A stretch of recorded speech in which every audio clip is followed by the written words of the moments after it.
കൊച്ചിയിൽ CPM മുൻ branch സെക്രട്ടറിക്കെതിരെ ലൈംഗികാതിക്രമ പരാതി ഉന്നയിച്ച യുവതിക്ക് നേർക്ക് ഭീഷണി. അപായപ്പെടുത്തുമെന്ന നിരന്തര ഭീഷണിയുണ്ടെന്നും വാടക വീട്ടിൽ നിന്നും ഒഴിയേണ്ട അവസ്ഥയാണെന്നും യുവതി റിപ്പോർട്ടിനോട് പറഞ്ഞു. തൃപ്പൂണിത്തുറ ലേബർ ജംഗ്ഷൻ ബ്രാഞ്ച് സെക്രട്ടറിയായിരുന്ന സുമേഷ് കുമാറിനെതിരെയാണ് പരാതി.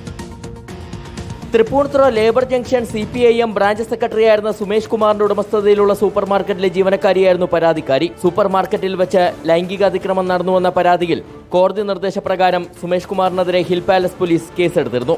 നിങ്ങൾക്കെതിരെ ഞാൻ കേസ് കൊടുക്കേണ്ടി വരും, ഇനി ഇത് തന്നെ ആവർത്തിച്ചും കൊണ്ടിരുന്ന കേസ് കൊടുക്കുമെന്ന് പറഞ്ഞപ്പോൾ എന്നോട് പറഞ്ഞ ഭാഷയാണ്, നീ എവിടെയെങ്കിലും കൊണ്ട് കേസ് കൊടുക്കടി, ഞാൻ ഇവിടുത്തെ CPIMലെ നേതാവാണ്, ഇവിടുത്തെ കൗൺസിലർ, ഹിൽ പാലസ് സ്റ്റേഷനിലെ ആൾക്കാരെല്ലാവരും എൻ്റെ അടിയിലാണ്. പിന്നെ ഞങ്ങൾ ഹിൽ പാലസിൽ പരാതിയായിട്ട് പോയിട്ട് അവർ പരാതി സ്വീകരിച്ചില്ല. പരാതി ഉന്നയിച്ചത് മുതൽ തന്നെയും കുടുംബത്തെയും അപായപ്പെടുത്തുമെന്ന് നിരന്തരമായി ഭീഷണിയുണ്ടെന്ന് യുവതി ആരോപിച്ചു. ഭീഷണി ഇപ്പോഴും ഉണ്ട് സർ. എൻ്റെ അമ്മനെ അതെ, എന്നെ അതെ, വക്കീൽമാരെയും കൊന്നോളെന്നാണ് പറഞ്ഞേക്കണത്.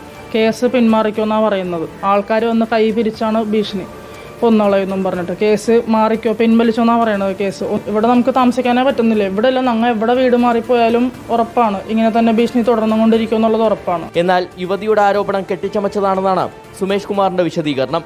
കേസിന് പിന്നാലെ സുമേഷ് കുമാറിനെ പാർട്ടി ബ്രാഞ്ച് സെക്രട്ടറി സ്ഥാനത്ത് നിന്നും നീക്കിയിരുന്നു. റിപ്പോർട്ടർ, കൊച്ചി.